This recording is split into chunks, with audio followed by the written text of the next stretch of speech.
it's Dave from Upgrade Your Home DIY. Today I want to show you how to build these shelf brackets. Shelf brackets can be helpful for increasing the storage in your home by holding items on a shelf or by holding hoses or cords. I'm going to show you how to build them out of inexpensive finger joint pine 1x2 boards. It makes them cheap, easy to build, so you can get to that storage project and get your home more organized. So we're going to use simple 1x2 finger joint pine. And when you're looking for this at the store, you really have to be careful because these boards are notorious for never being straight in either direction. So you need to check all the boards. I didn't have a lot of selection yesterday at the home improvement store, so these ones are a little off. But the nice thing is because we're using shorter segments, like maybe 10 or 12-inch segments, the bend in them might not be such an issue for us as if we were using a longer segment. But be careful. And we're using this inexpensive 1x2 as opposed to the more expensive select pine, because that select pine is about 3 times the cost. So we want to keep these inexpensive so we can improve the storage in our home without spending a lot of money. Let's start by talking about the dimensions of the shelf hanger. So the shelf hanger, what you want to do is to the horizontal part, you want it to be at least 2/3 to 3/4 the depth of the shelf. So what I'm going to build is I'm going to build a 12-inch, this is 12 inches here, I'm going to build another one of these, a 12-inch bracket, so it could hold up to maybe 16 or 18-inch depth shelf. And then we have to look at the vertical part. So the vertical part should be probably 2/3 to 3/4 of the horizontal part. Now you also need to take into account where you're attaching it. So because I'm attaching this to my French cleat wall, with the spacing of my French cleats, it needs to be 10 inches long to reach to that next cleat so it has stability. If you're just mounting it on a regular wall, you may not need to do that. And then the diagonal here, this diagonal piece is what gives it the additional strength. And what I've found is that as long as it reaches about 1/4 of the way down, so this is 3.5 inches along the long side, that's what we're going to use. And you can take a look at the strength that you need. Maybe you need to make this a little longer and decide that on your own. But you can adapt these kind of ideas in terms of the proportion of these dimensions to create a shelf bracket that can really hold any size of shelf up to some reasonable numbers. So if you wanted to extend this idea to a deeper shelf, if you wanted to, let's say, do a 24-inch deep shelf, which is quite a deep shelf, then the horizontal here would be 18 inches. Our vertical here would be around 13, 14 inches, and our diagonal would be at least 5.5 inches. So you can extend the dimensions to whatever you need. Of course, if you need a smaller shelf, it's not quite so deep, you could make these dimensions even smaller, but use those as a sort of starting point. Now, I haven't done the engineering testing on how much these will hold based on various sizes. What I've done in my own garage here is I tested 2 of these brackets with a shelf that was just plywood, and it was about 16 inches deep with couple of these brackets, and I was easily able to hold over 40 pounds. That's pretty heavy. That was a couple of my toolboxes. So, think about it accordingly. I don't have sort of the engineering on this, but keep that in mind, and maybe not put really heavy stuff on unless you've reinforced it. So we'll go ahead and start measuring and cutting. Now, again, our lengths here, 12 inches, and this is going to be 10, and this will be 3.5. They don't need to be exact. If you're off by a 1/16 or an 1/8, it's not going to matter all that much. And for this shorter piece here, what I tend to do is try to reuse some scraps from previous ones. So here I've already got this 45 already cut, so I can get another one out of here. See the damage that you sometimes get on these boards. So I can't really use that section, but I can certainly get another 3.5 inch out of here. And I got another scrap here that, I might be able to get one of my 10 or 12-inch pieces out of here. So just make sure that you're not wasting wood when you're measuring and cutting it. So I'm going to go ahead, get my safety glasses on, get everything set up. Then I'm going to measure and cut a couple of these brackets so that we can show you how they're assembled. So I'm looking at my shorter piece here, my leftover. Yeah, I can definitely get a 12-inch out of here. I don't quite get the 10-inch as well. Mark 12. Around. And by far the easiest is to use a miter saw, because you make sure that you get the straight cuts on our wood. Line this up.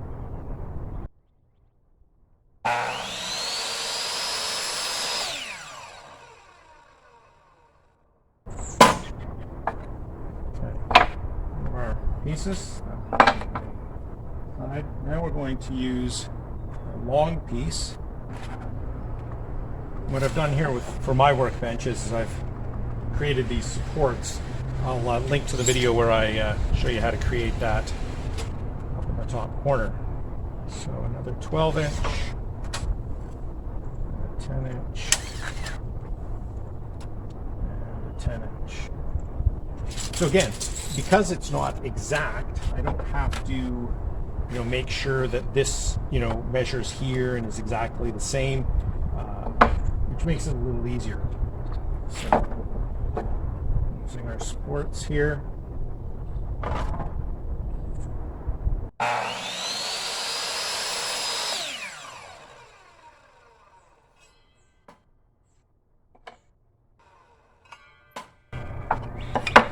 Okay, so I've got my 12-inch and my 10-inch pieces cut.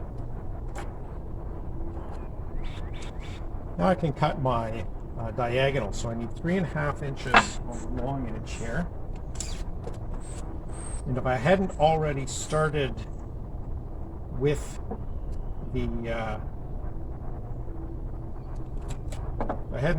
this diagonal already on the piece, then I would have to cut that first before I measured.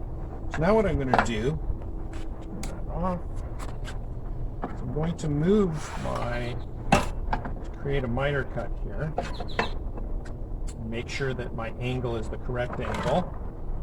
And I've marked the top of the short side of this board here, so I know where I need to cut. Again, if it's off by 1/8 or 1/16, it's not going to be a problem. Turn this back on.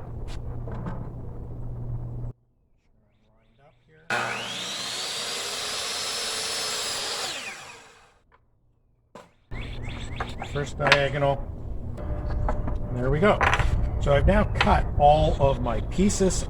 I have a horizontal and a vertical for each of my brackets, and I have the diagonal to give it that additional strength and support.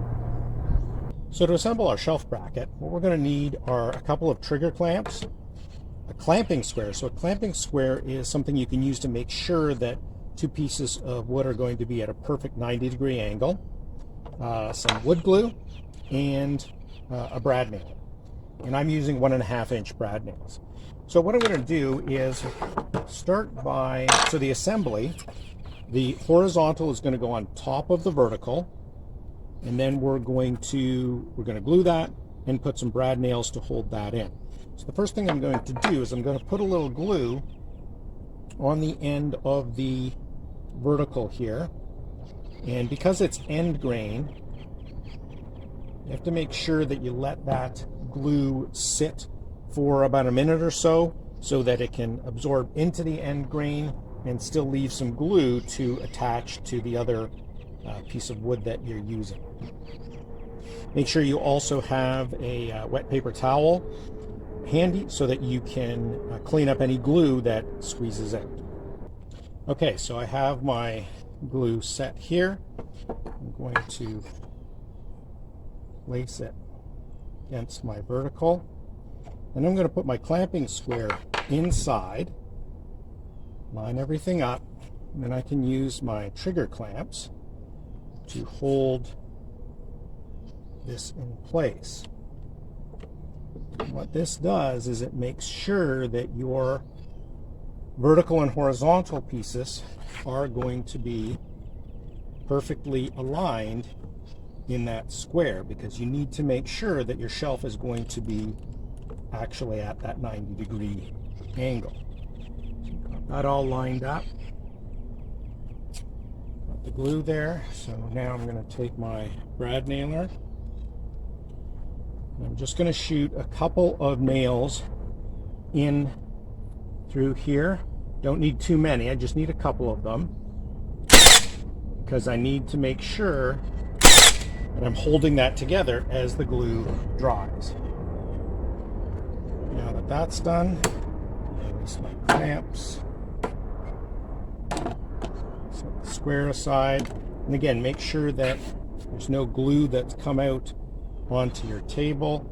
If there's any glue coming out, you can just give that a little wipe, clean it up. So let's work on the diagonal again.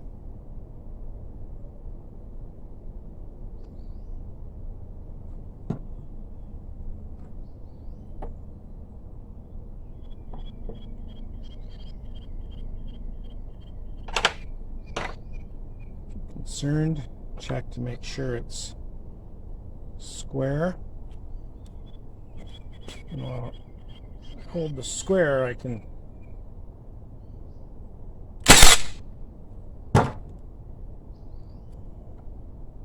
yep, that's good, and the nail went in where I wanted it to. I can then do the other side if I want, holding the square again. Make sure I'm keeping my pieces square.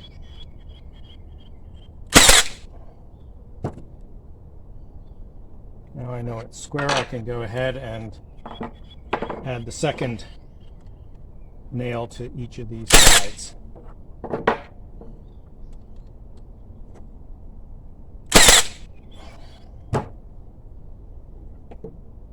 Okay, and then I can check, and it's now square. Now I'm going to go ahead and assemble the other one, and we're going to keep moving on. So our glue takes about 30 minutes to dry or so, 20-30 minutes depending on the glue you're using. And once you're done, then you can decide how are you going to mount it. So if I'm going to use it on my French cleat wall, again, this is my horizontal, so I'll attach my hanger cleat section here, and because I know this is going to reach to my bottom cleat, I don't need to add a spacer, but if it wasn't going to reach, then I would add that. If you're attaching it just to a wall, a stud over, under drywall or something like that, then you could just go ahead and pre-drill some holes here and screw it to the stud. So it gives you some flexibility of how you're going to mount it to the wall. Now that the bracket is assembled, let me show you examples of how I've used these brackets on the French cleat walls in my garage. So I put my toolbox and my Milwaukee bag on there. It's a total of just over 40 pounds. And you can see, got a piece of plywood there as the shelf showing you. And these brackets are holding really quite well. Whether you're hanging extension cords or even a garden hose, these sorts of hangers that you can build simply and easily really work to increase the storage and get your house and your garage more organized.